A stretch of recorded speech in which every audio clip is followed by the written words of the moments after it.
Hallelujah, Hallelujah, Hallelujah, Hallelujah.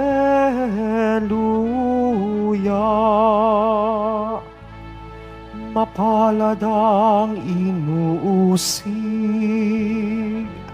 sa gawang puspos ng bait,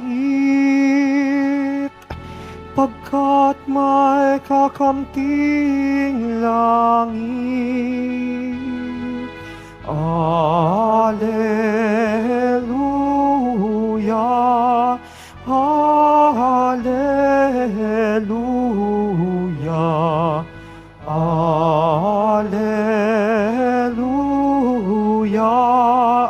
Hallelujah.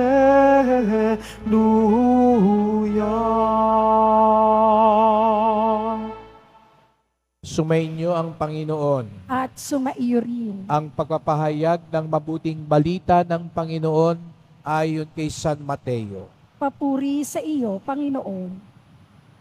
Noong panahong iyon, sinabi ni Jesus sa kanyang mga apostol, "Huwag ninyong isiping na parito ako upang magdala ng kapayapaan sa lupa. Naparito ako upang magdala ng tabak, hindi kapayapaan. Sapagkat naparito ako upang papaglabanin ng anak na lalaki at ang kanyang ama, ang anak na babae at ang kanyang ina, ang manugang na babae at ang kanyang biyanang babae, at ang kaaway ng isang tao'y ang kanya ring kasambahay. Ang umiibig sa ama o sa ina ng higit sa akin ay hindi karapat-dapat sa akin. At ang umiibig sa anak na lalaki o babae na higit sa akin ay hindi karapat-dapat sa akin. Ang hindi nagpapasa ng kanyang krus at sumusunod sa akin ay hindi karapat-dapat sa akin. Ang nag-iingat ng kanyang buhay ay siyang mawawala nito, at ang nawawala ng kanyang buhay dahil sa akin ay magkakamit nito. Ang tumatanggap sa inyo ay tumatanggap sa akin, at ang tumatanggap sa akin ay tumatanggap sa nagsugo sa akin. Ang tumatanggap sa isang propeta dahil siya'y propeta ay tatanggap ng gantimpala ukol sa propeta. At ang tumatanggap sa isang taong matuwid dahil siya'y matuwid ay tatanggap ng gantimpalang nauukol sa taong matuwid. At sino mang magbigay ng kahit isang basong tubig na malamig sa isa sa maliit na ito, dahil sa ito'y alagad ko, tinitiyak ko sa inyong tatanggap siya ng gantimpala. Matapos tagubilin na ng 12 alagad, umalis si Jesus upang magturo at mangaral sa mga bayang malapit doon.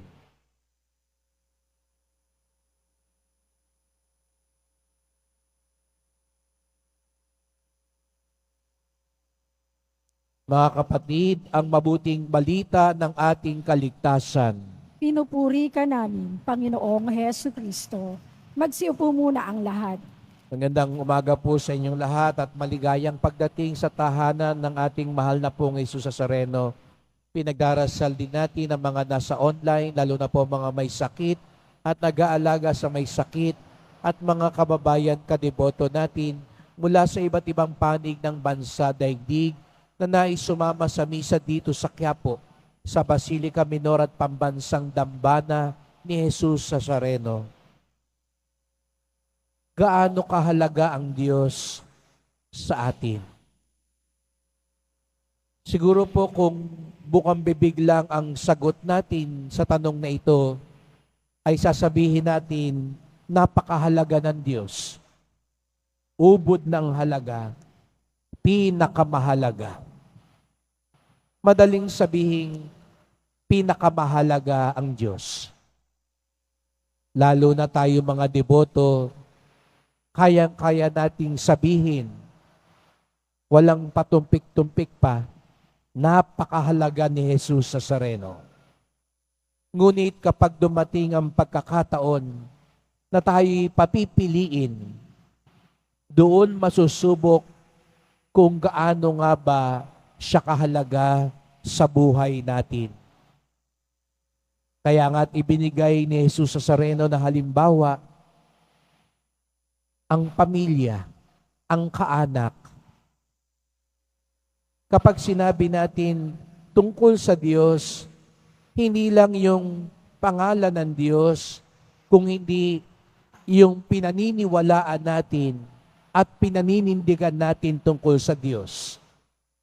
Dahil pag sinabi nating naniniwala tayo sa Diyos, opo, naniniwala tayo kay Jesus, ngunit sinasabi din natin, naniniwala tayo sa katotohanan, sa kabutihan, sa kapayapaan, sa kapatawaran, sa kawang gawa, sa lahat ng mga mabubuti, sapagkat ang lahat naman ng mabuti ay ukol sa Diyos.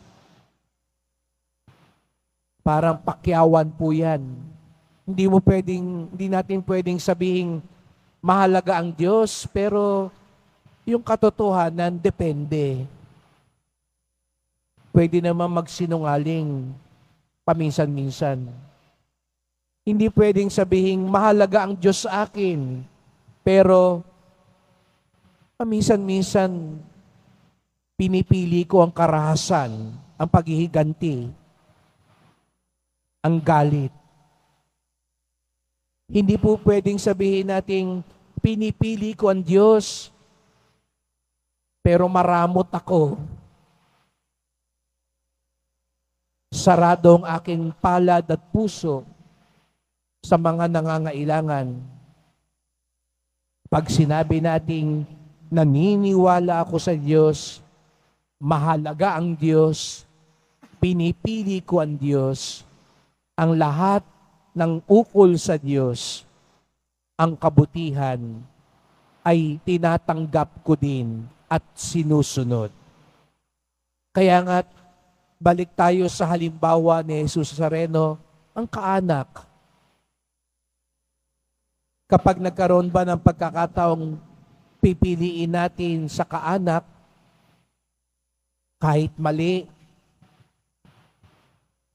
kahit ito'y masama na,